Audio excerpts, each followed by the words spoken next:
Hi, my name is Lauren Marshall. I'm a practice facilitator for the ROMPO project, Reframing Optimal Management of Pain and Opioids in Older Adults, which is a quality improvement project. In this part of our podcast, we're going to talk about the AHRQ Share Approach model, AHRQ being the Agency for Healthcare Research and Quality. They've produced a 5-step framework that will help you implement shared decision-making principles into your regular patient care. This is a longer training that essentially is made up of 5 modules that involves about 6 hours of training. I'm just going to be going through the bare bones basic framework for their model. And if you're interested in learning more or actually going through with the full 6 hours of training, you can look it up on their website and they have links and everything that you would need to sign up for that. So the first step within the Share Approach model is seek your patient's participation. This is the S in their model. This is when you're going to want to remind your patients that them participating in their own care is important to you. You want to involve them in their care decisions whenever it's feasible and possible. So there are some things where they're not going to have a say, but there's other things where you're really going to want to loop them in order to help improve their care and adherence to care plans. This might look like inviting a family member or a caregiver, especially when we're talking about an older adult population. Can also work on your active listening skills and providing sort of small sections of information without jargon, which will again help the older adult population. The next letter in the model is H. Help your patients explore and compare treatment options. This is your opportunity to present them with the scientific facts, their evidence-based options. This might involve writing down the options in plain language so that the patient can review them later, bring them to other appointments they might have with other providers, or to loop in a family member who's going to be helping them. You're also going to want to focus on the risks and benefits of each of the options. You're going to want to explain the limitations and what would happen if the patient decides not to seek treatment, or what would happen with each of their treatment options that you present. This is a great opportunity to work on some skills like teaching back, which is a technique that you can use to check for understanding in your patient, where they're going to explain to you in their own words what they heard from you. And so this is a great way for you to evaluate if what you're saying is being delivered and received in the way that you're intending it, or if you need to clarify some things that the patient isn't understanding. There's some decision and learning aids that you might want to use in this situation, whether that is a pros and cons list of the different options, or even a visual model. This might be a great way for them to feel included in their care. And again, this is going to be where you're going to really focus on those evidence-based options and really encourage your patient not to seek the help on the internet, but to trust what you're providing them. You can use some of the tools that you already have available to do so. So the next letter in the model is A, assess patients' values and preferences.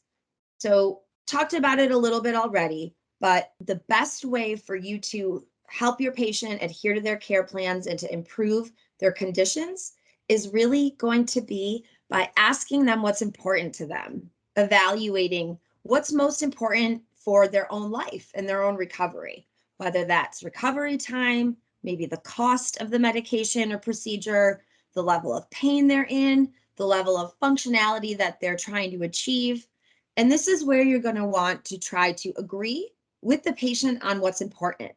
Ask them open-ended questions. Try to get to the root of what might be some barriers for improving the condition that you're monitoring. The next letter is going to be the R, and that is reach a decision with your patient. So this is going to be where you're trying to wrap it up. You've guided them through the process. You've told them that they're important and need to be included in their care. You've helped given them resources. You've helped assess their values, and now it's time to help them make the decision. So asking them questions like, would you like any additional information? Do you need more time to think about this? Are you ready to make a choice? These kinds of questions are going to help compel them to make an informed decision at this point in their care. And our final letter is going to be E for evaluation of your patient's decisions. So as the provider, you are going to be responsible for checking back in on your patient for whatever medical conditions you're monitoring. That might look like doing a drug test if they're being prescribed opioids and you want to make sure that they're taking them. It might be going to referral appointments. It might be looking at their labs, ordering new labs. This is ways that you can help evaluate their care and then present to them where they're at in a way that they understand.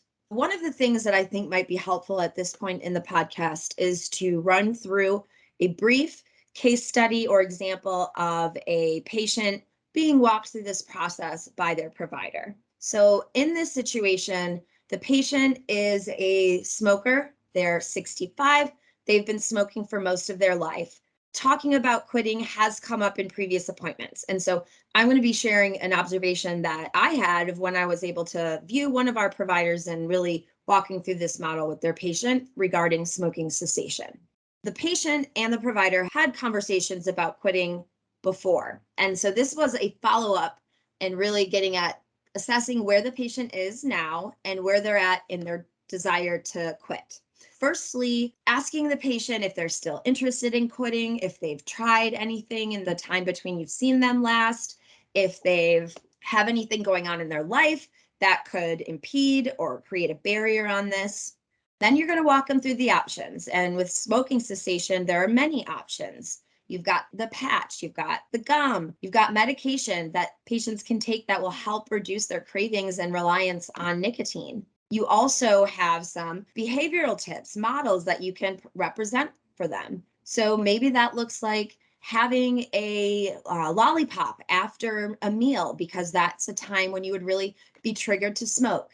Walking them through those options of the tools that you have to offer that can help them quit smoking cigarettes, and assessing where the patient's at and their values. And so this is looking at their life in a little bit more of a bird's eye view. So what are the barriers that are going on right now in this patient's life that could impede their progress on quitting smoking? So asking, this provider really focused on asking the patient about their support system that they would need in order to be successful in this plan, which was mainly his wife. And so the provider was asking questions about, how's your wife doing? Are these things still going on at home? Do you think this is going to be a good time for her to help you out on this process? And he really took into consideration the other factors that are impacting somebody's desire to quit smoking or their inability at the time to do so. And then checking in with the patient at the end of that conversation to say, are you ready to make a change? Let's think of a date that you think is going to be your goal, and I will help you on that process. And so you've reached a decision at the end of the visit where the patient has decided, yes, I want to quit smoking. Right now, it's important for me and my wife to get through this situation we're going through. But at the end of the month, I think things will have calmed down enough for me to quit smoking cigarettes. And then the next step is going to be checking in with them at their next appointment, or sending them a message via the portal or a phone call just to see if they're having any troubles, if they need any more resources, checking in on them about their progress. Thank you for listening. And in our next section, we're going to be talking about motivational interviewing and how you can use that in your practice.